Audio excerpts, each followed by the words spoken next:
رسول خدا صلی اللہ علیہ وآلہ وسلم ارشاد فرماتے ہیں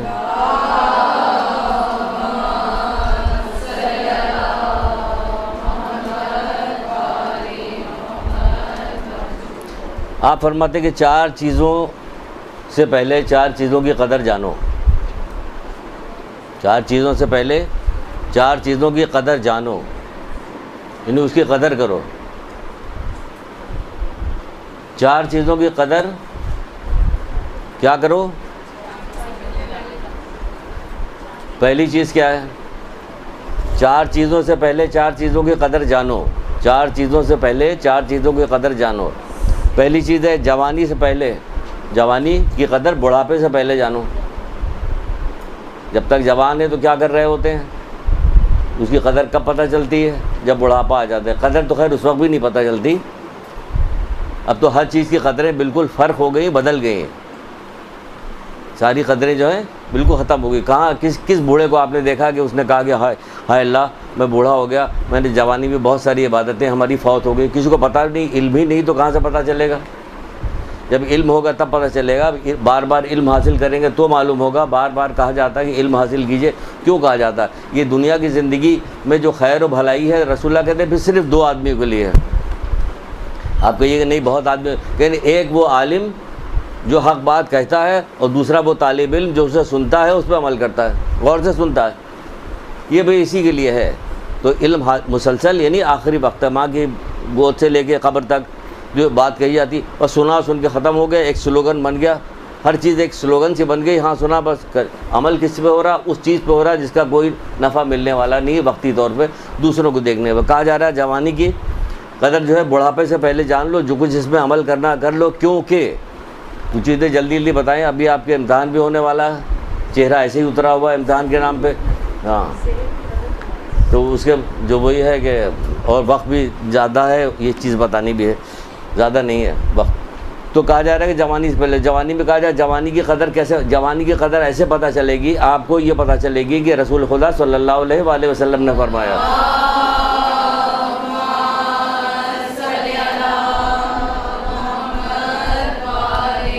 ایک نوجوان عبادت گزار کو بوڑھے عبادت گزار پہ کتنی فضیلت بتائی رسول اللہ نے. ایک نوجوان عبادت گزار بوڑھے عبادت گزار پہ اس کی فضیلت ایسی بتائی جیسے انبیاء کی فضیلت عام لوگوں پہ. بتائیے، جیسے انبیاء کی فضیلت عام لوگوں کے ہے وہ بتائی گئی، تو کیا کسی جوان کو خبر ہے اس کی کہ ہمیں اتنی زیادہ ہماری عبادت کی فضیلت بتائی گئی؟ مثلا اگر ہم نماز پڑھیں 2 رکعت تو ہم کو 2 رکعت کے 2 ہی رکعت ملیں گے. آپ نے نماز 2 رکعت پڑھا تو اس کا اجر آپ کو 100 کے برابر ملے گا. اور ایسی کوئی تعجب کی بات نہیں، آگے چل کے ابھی بتا بھی دیں گے، دیکھیے یہ ہو رہا کہ نہیں ہو رہا، آگے چل کے پتہ بھی چل جائے گا. تو جب بتا ہی نہیں جوانوں کو کہ تمہاری عبادت کا کیا ثواب ہے، کیا فائدہ ہے، تو وہ اپنا دوسرے کاموں میں لگے ہوئے ہیں. آپ دیکھ لیجیے، آپ کو تو یہاں آتا ہوا دیکھ کے میں نیچے بیٹھا ہوا تھا، دیکھ رہا تھا کہ آپ لوگ آ رہے تھے، میرا بڑا دل میں خوش ہو رہا تھا. میں کہا عظیم لوگ ہیں جو آ رہے ہیں. لوگ کہاں کس میں جا رہے ہیں، کتنی گرمیاں ہیں، کوئی آ رہا ہے کوئی. تو یہ جو آ رہے ہیں پھر اس کو کیش میں کرا لیجیے، اس کا فائدہ بھی لے لیجیے. توفیقات میں مسلسل دعا مانگیے، توفیقات ہے جو آپ آ رہے ہیں. ورنہ اس وقت دنیا کہاں سے کہاں کیا کام کری، اس کی کوئی وقت نہیں، کوئی قدر نہیں. کہا نہیں جاتا کہ کسی زمانے میں چلیے ابھی آئے گا تو پتہ چل جائے گا، اس میں بتا دیں گے آپ کو. پھر جو کہا جا رہا ہے کہ کتنی فضیلت ہے جتنی انبیاء کو عام لوگوں پہ فضیلت ہے. یہی وجہ کہ کہا جاتا ہے کہ مولا مشکل کشا حضرت علیہ السلام فرما رہے ہیں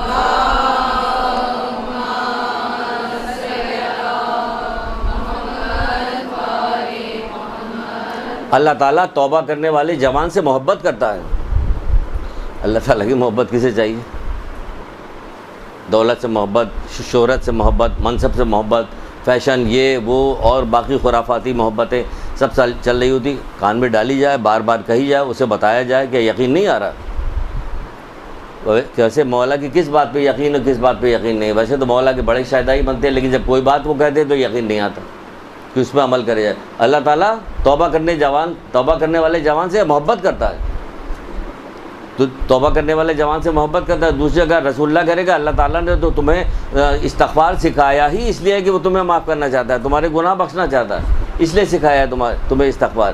تو جب یہ نوجوان کو خبر ہوگی، پتہ چلے گا، بچپن سے بتایا جائے گا کہ اس کی کیا قدر و قیمت ہے، یہ جوانی کتنے دن کی ہے اور کتنے دن بعد ختم ہو جانی، پھر بڑھاپے کی منزل آ جائے گی، پھر تو بہت ساری چیزیں کمزور ہو گئی اور نہیں ہو رہا، بہت ساری منزلیں ہوتی ہیں۔ پھر تندرستی کی بیماری سے پہلے، جب کسی بیمار عبرت حاصل کیجئے، بیمار کو دیکھیں تو عبرت حاصل کیجئے کہ یہ کل تک تندرست تھا، آج بیمار ہو گیا، اچانک بیمار ہو گیا، اچانک بیمار بھی ہوا اور دکھایا بھی جا رہا ہے، میسج بھی آتے رہتے ہیں کہ فلاں بیمار ہو گئے ہیں، اب ان کے حق میں دعا کیجئے، فلاں جگہ پہ ہے، وہ کہ بھائی تصویر دکھاؤ، ان کا نام تو سنا ہم نے، دیکھا تو اس قدر تندرست، اللہ یہ بیمار کیسے پڑ گئے کہ یہ کوما میں وینٹیلیٹر لگا ہوا۔ آپ صحت دیکھیے تو آپ کو یقین نہیں آئے گا کہ یہ بیمار پہ پڑ سکتے ہیں وینٹیلیٹر پہ، لیکن کیا اس سے عبرت نہیں؟ مولا کہتے ہیں کہ خوش نصیب ترین وہ شخص ہے جو دوسروں سے عبرت حاصل کرے، دوسروں سے، یعنی دوسرے کو دیکھ رہا، خود عبرت حاصل کرنا اپنے، ضروری نہیں کہ خود گرے جب تک گڈھے میں نہ جا کے تب تک کہے گا نہیں اب میں گڑھے کے پاس سے نہیں گزروں گا، دوسرے کو دیکھے اور عبرت حاصل کر لے، دوسرے کو بیمار کو دیکھے عبرت حاصل کرے، کل ہم بھی بیمار پڑ جائیں گے تو پھر کیا ہوگا؟ ہم سے بہت ساری چیزیں فوت ہو جائیں گی، چھوٹ جائیں گی، چھوٹ گئی ہیں تو پھر کیا کریں کہ ان کی عبرت حاصل کرو، اور جو صحت کا شکریہ ادا کرو اللہ تعالیٰ سے، اس لیے کہ اس کے احکامات پہ عمل کرو، کیونکہ جانا تو ہے اس دنیا سے، ہر حال میں جانا، چاہے کتنی ہی غفلت آپ برتیے، اور لوگ برتتے رہتے ہیں لیکن جاتے روزانہ، آپ دیکھیے سینکڑوں آدمی، وہ فلاں جگہ سے میرے بارات جا رہی تھی، وہ فلاں جگہ ٹکرا گئی، 13 آدمی مر گئے، وہ تو بارات پہ جا رہے تھے، سجے بنے سب لگے بندے جا رہے تھے، اب کیا ہو گیا کہ وہ کہیں ان کی بارات کہیں اور پہنچ گئی۔ تو کیا یہ پڑھنے کے بعد عبرت نہیں حاصل ہوتی؟ ٹی وی پہ دیکھنے کے بعد عبرت نہیں حاصل ہوتی کہ یہ بھی تو زندہ تھے، چند سیکنڈ پہلے یہ بھی بڑے خوش ہوں گے کہ وہاں پہنچیں گے، یہ کریں گے، یہ کریں گے، لیکن آپ کہاں پہنچے؟ کہ اب جہاں پہنچے وہ آپ کچھ تھوڑی کریے گا، تو وہ نیچے کیڑے مکوڑے کریں گے جو کچھ کرنا ہوگا، اب آپ کا کرنا تو ختم ہو گیا، تو جو آپ کا کرنے کا وقت تھا اس وقت آپ غفلت میں، تو یہ سب دیکھنے کے بعد سننے کے بعد عبرت حاصل کرنی چاہیے کہ یہ تندرستی کی قدر کو آپ بیماری سے پہلے جانیے۔ اس کے بعد کہا جا رہا ہے کہ تمنگری کی غربت سے پہلے، تمنگری مال و دولت جب آپ کی ہوگی تو اس کو آپ غنیمت جانیے، کس سے؟ غریب ہو جانے سے پہلے۔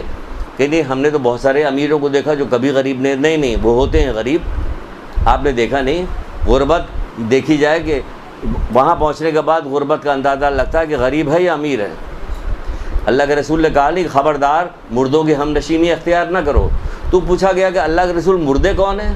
کہ وہ دولت مند جن کی دولت نے انہیں سرکش اور نافرمان بنا دیا ہے۔ اب آپ دیکھیں کہ جتنے امیر لوگ ہوتے ہیں وہ زیادہ تر لوگ، اکثریت ان کی یہی ہوتی ہے کہ اس پیسے کے ذریعے سے کیا کرتے؟ اللہ کی نافرمانی کرتے ہیں۔ اب تو زمانہ یہاں تک چلا گیا کہ غریب لوگ بھی پیسہ ادھار لے کے اللہ کی نافرمانی کرتے ہیں۔ کیسے؟ ایسے کرتے ہیں کہ جب کسی ان کے گھر میں کسی کی شادی بیاہ ہونے والی ہوتی تو ادھر ادھر قرضہ لے کے مہندی، ڈھول، تماشا، گانا بجانا ضرور، وہ غریب لوگ بھی ادھار قرضہ لے کے اللہ کی نافرمانی کر رہے ہیں۔ تو اب تو یہاں تک دیکھا دیکھی یہاں تک بات پہنچ گئی، تو کہا کہ غربت سے پہلے جو امیری کی جو ہے نا دولت تمغری سے، کہ عبرت کس چیز سے حال کہ اس سے پہلے کہ غریب ہو جاؤ تو پھر کیا کرو؟ اللہ کی راہ میں خرچ کرو، اللہ کی راہ میں خرچ کرو۔ 2 میاں بیوی تھے بنی اسرائیل کے زمانے میں، پہلی بچوں کو تو پہلے تو سنا چکے ہم یہ، لیکن پہلے سنانے سے کیا انہوں نے تو نہیں سنا، ان کو تو وہی بتانا الف سے اللہ، بے سے بکری، یہ پچھلی کلاس میں سنا دینے سے ان کا کیا بھلا ہوگا، ان کو کچھ بھی۔ بہرحال وہ 2 میاں بیوی تھے، بڑے غریب تھے، مسلسل دعائیں مانگتے رہتے کہ اللہ تعالیٰ میری حالت بدل دے بدل دے بدل دے۔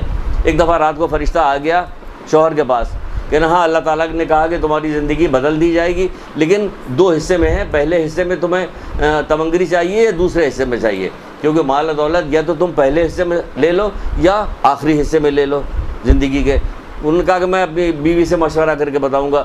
صبح ہوئی، میاں بیوی نے آپس میں مشورہ کیا، کہا بھائی ابھی لے لو، جوانی میں مال دولت کا مزہ تو اسی میں ہوتا، بڑھاپے لے پہ کیا کرو؟ پھر ذکر ہوا کہ نہیں ایسا کریں گے، ابھی تو جوانی کسی طرح سے کٹ جائے گی، بڑھاپے میں پیسے لے لیتے ہیں، کہتے ہیں کہ پروردگار بڑھاپے۔ بہرحال طے تمام ہو گئے، بات ختم ہوئی، اس نوبت کیا ہے کہ ہمیں ابھی چاہیے۔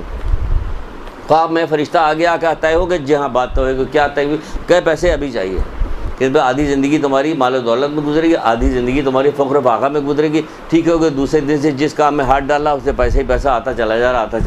پھر انہوں نے کیا کام کیا؟ اس کی بیوی تھی سمجھدار، بجائے ویسے تو جتنی بیویاں ہوتی دنیا میں سب سمجھدار ہوتی ہیں، ناقص العقل جتنی سب سمجھدار ہیں، سب اپنے آپ کو سمجھداری سمجھتی ہیں۔ بہرحال اس کی بیوی تھی سمجھدار، سمجھدار تھی اس نے کیا کام کیا؟ مال و دولت، عزیز کو، رشتہ داروں کو، غریب کو، غربا کو، اللہ کی مخلوق کو، جو جہاں جہاں ضرورت مند تھا وہ دیتی رہتی تھی، اس پر اپنا بھی حساب کتاب چلاتی، یہ بھی کام کرتی رہتی، یہاں تک کہ آدھا وقت گزر گیا۔ جب آدھا وقت گزر گیا تو رات کو فرشتہ آیا، کہا ہاں ہاں ہم تیار ہیں، کہ کس بات کے لیے؟ کہ یہی کہ اب آدھا وقت جو ہمارا غربت، کہ نہیں، اللہ تعالیٰ نے تمہارا بقیہ وقت بھی جو ہے وہ مال و دولت کے ساتھ لگا دیا، کیونکہ تم اس کے بندوں کی مدد کرتے رہے ہو۔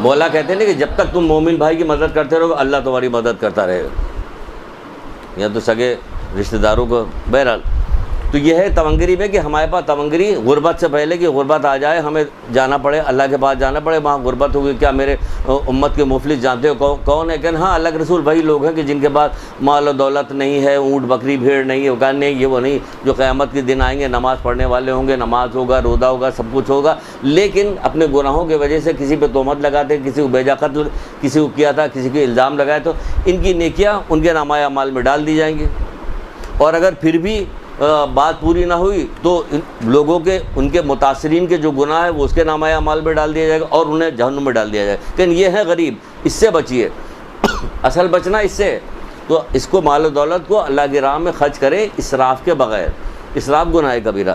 پھر کہا جاتا ہے کہ زندگی کو موت سے پہلے، زندگی ہے موت سے پہلے، ہم زندہ ہیں جب تک تو غفلت نہ کریں، اس سے پہلے کہ فرشتہ آئے اور ہماری جان نکالنے کے لیے، اس سے پہلے ہمیں جو ہے نیک اعمال کر لینا چاہیے، ورنہ جب فرشتہ آتا ہے تو پھر بندہ کہتا ہے کہ ایک لمحے کی مجھے فرصت دے دو، ایک لمحے کا مجھے وقت دے دو کہ میں کلمہ لا الہ الا اللہ پڑھ لوں، تو فرشتہ کہتا ہے کہ نہیں، پوری دنیا ادھر سے ادھر، پوری دنیا کی سلطنت بھی اگر دے دو گے تب بھی تمہیں مہلت نہیں ملے گی، کیونکہ تم نے اپنی زندگی میں نہ جانے کتنا وقت جو ہے فضول باتوں میں خرچ کیا ہے۔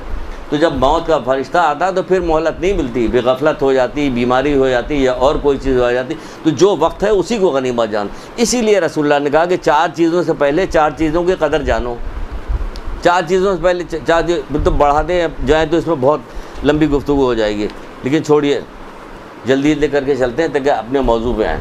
تو ہمیں اپنی وقت کی جو ہمارے وقت ملا ہوا، جو آپ کو صحت ملی ہوئی، ٹی وی، ڈرامہ اور یہ موبائل پہ باتیں اور یہ سب، اس کو چھوڑیں، یہ آپ کے کام آنے والا نہیں ہے۔ دیکھیے یہ شیطان کا دھوکہ ہے، شیطان ہمیشہ اسی طرح کی چیزوں میں لگاتا ہے، لگانے کے بعد آدمی کا وقت برباد کرتا ہے۔ بعد میں اگر سوچیے کہ پرسوں جو ہم نے 2 گھنٹہ لگایا تھا، 3 گھنٹے تک وہ ڈرامہ دل بہل، وہ دل بہل کے کیا ہوگا جو آپ کا دل پھر آج اس وقت نہیں بہلا ہوا، پھر آج کو آپ کو ڈرامہ چاہیے، پھر آج آپ کو کچھ چاہیے۔ یعنی کہ یہ دل بہلگاہ کون سا ہے کہ روزانہ اس کی ضرورت پڑ رہی ہے، یہ دل بہلائیے اس میں کہ سوچنے کے بعد بھی خوشی ہوگی، ڈرامہ دیکھنے کے بعد سوچنے کے بعد خوشی نہیں ہوگی، دل بہلا، پھر دل بہلا، یہ وہ پیاس ہے جو کبھی بجھتی نہیں، یہ گناہ کی پیاس بجھنے والی نہیں، اس میں دل بہلائیے گا تو پھر کیا ہوگا، سوچیے گا تو خوشی بھی ہوگی، مزہ بھی آئے گا آپ کو کہ ہاں ہم نے کوئی کام کیا، اللہ تعالیٰ سے اور آپ کو توفیق دے گا۔ جیسے اس کی پوری زندگی تمنگری میں گزار دی کہ اس نے فرما برداری کی، تو اس لیے کر، کیونکہ ہمیں پتہ نہیں کہ کل کیا ہونے والا، کل تھوڑی دیر کا پتہ نہیں ہوتا کہ کیا ہونے والا۔ رسول خدا صلی اللہ علیہ وآلہ وسلم ارشاد فرماتے ہیں،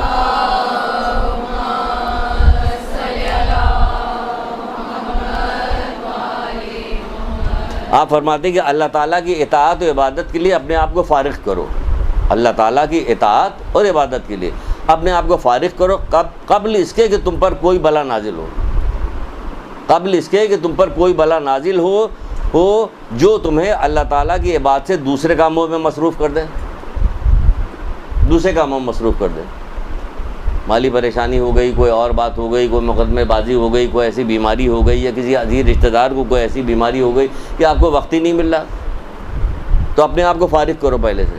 حالانکہ ان تمام چیزوں میں بھی کہیں نہ کہیں عبادت کا پہلو شامل ہے اگر علم ہو، لیکن پھر بھی کہا جا رہا ہے کہ اپنے آپ کو فارغ کرو قبل اس کے تم پہ کوئی ایسی بلا نازل ہو جو تمہیں اللہ تعالیٰ کی عبادت سے کیا کام کرے، دوسرے کاموں میں مصروف کر دے، تو اپنے آپ کو، کیونکہ جنت ایسے ہی ملنے والی نہیں ہے، جنت ملے گی عمل صالح سے، اس سے پہلے ملنے والی نہیں ہے۔ جو بہکانے کے لیے وہ کرنے کے لیے بہت ہی مقدس چیزوں کو اٹھا کے لایا جاتا ہے اور لا کے اس کو سامنے رکھا جاتا ہے۔ دیکھیے آج کل بھی دھوکہ دینے کے لیے، مسلمانوں کو خراب کرنے کے لیے بہت ساری چیزیں اٹھائی گئی۔ بہت ہی زیرک ہوشیار لوگوں نے یہ سارا کام کیا ہے کہ ان کو کس طرح سے گمراہ کیا جائے۔ تو بہت ساری مقدس چیزوں کو اٹھایا جاتا ہے، جیسے کہا قرآن کی تلاوت۔ اب آپ نے دیکھا ہے کہ پورا معاشرہ قرآن کی تلاوت میں لگا ہوا ہے۔ ایک گروپ ہے قرآن، وہ کہہ رہے کہ ہم قرآن کی تلاوت کر رہے ہیں، انشاءاللہ ہم لوگ حاملان قرآن جنت میں چلے جائیں گے۔ قرآن کیا کہہ رہا ہے؟ قرآن تو نہیں اس بات کو مان رہے۔ جب تم دیکھو کہ قرآن تم کو بے حیائی بری باتوں سے روز روک رہا تو سمجھو کہ اگر نہ روک سکے تو گویا تم نے قرآن ہی نہیں پڑھا۔ چلیے وہ قرآن پڑھ رہے ہیں، وہ رسول اللہ کہہ رہے ہیں تم نے قرآن ہی نہیں پڑھا۔ وہ نماز پڑھ رہے ہیں، ہر طرح سے بھاگے ہوئے چلے جا رہے ہیں، وہ کہہ رہے ہیں کہ تمہاری نماز ہی نہیں ہوئی، کہ تم کو بے حیائی بری باتوں سے تم بچ ہی نہیں رہے ہو تو تمہاری نماز نہیں ہو رہی۔ ہم سے بھی اسی طرح بہت ساری چیزیں ہم لوگ بھی کرتے ہیں۔ مولا کا نام اٹھا کے لایا گیا کہ جو مولا کے ماننے والے ہیں تو قبر میں بھی مولا آئیں گے، یہاں بھی مولا آئیں گے، وہاں بھی مولا آئیں گے۔ تو مولا نے جو اتنی انبار لگا دیا ہے، علم کا انبار لگا دیا، جو ہمیں اچھائی برائی جو ہمیں بتائی، اس کی ضرورت ہے ہمیں کہ نہیں ضرورت ہے؟ کہ صرف نام لے کے اور صرف چلے جائیں گے؟ کہ تم نے زندگی بھر تو ہمارے احکام کی خلاف ورزی کی ہے، تم جا کیسے رہے ہو وہاں پہ؟ خوش نصیب ترین ہے وہ شخص، مولا تو کہہ نہیں رہا، آپ کو حدیث بھی سنائی تھی کہ خوش نصیب ترین ہے وہ شخص جو ہماری فضیلتوں کو سمجھ لے اور ہمارے ذریعے اللہ کا تقرب حاصل کرے اور ہم سے سچی محبت کرے۔ یہ یاد کیوں نہیں رٹی ہوئی ہونی چاہیے حدیث؟ آپ کو کتنی بار سنائی ہے والی حدیث کہ خوش نصیب ترین ہے وہ شخص جو ہماری فضیلتوں کو سمجھ لے اور اللہ کا تقرب ہمارے ذریعے سے حاصل کرے اور ہم سے سچی محبت کرے۔ دیکھیے اس کا مطلب دو طرح کی محبت ہے، تبھی تو کہہ رہے ہیں ہم سے سچی محبت کرے اور جس چیز کا ہم نے حکم دیا اسے انجام دے، جس چیز سے ہم نے منع کیا اسے رک جائے۔ تو یہ منع کیا اور حکم دیا والی تو چیز بیچ سے نکال دی، تو صرف یہ کہا جا رہا ہے کہ مولا کا نام، باقی چیز تو نکال دی گئی۔ تو وہ یہ کیوں کہہ رہے ہیں کہ وہ شخص ہم میں سے ہے اور دار جاویدانی میں ہمارے ساتھ ہوگا، یہ کہا جا رہا ہے نا۔ تو اس کا مطلب کیا ہے کہ کسی چیز کا حکم دیا جائے، پھر جو قرآن جو حکم دے رہا اور منع کر رہا وہ کیا چیز ہے؟ اس لیے ہے کہ عمل صالح سے ملنے والی ہے جو آپ عمل کریں گے۔ یہ جو آپ کو سلوگن مختلف قسم کا دیا جاتا ہے کہ ایسا ہے ایسا، اللہ تعالیٰ ہمیں بخش دے گا، تو جو اللہ تعالیٰ ہمیں بخش دے گا تو یہ باقی چیزیں کیا ہیں ساری؟ تو یہ بیوقوف بنانے والی بات ہے کہ لوگوں کو ادھر سے غفلت میں لے کے جائے۔ بہرحال جنت اس سے ملنے والی ہے، کس سے؟ عمل صالح سے۔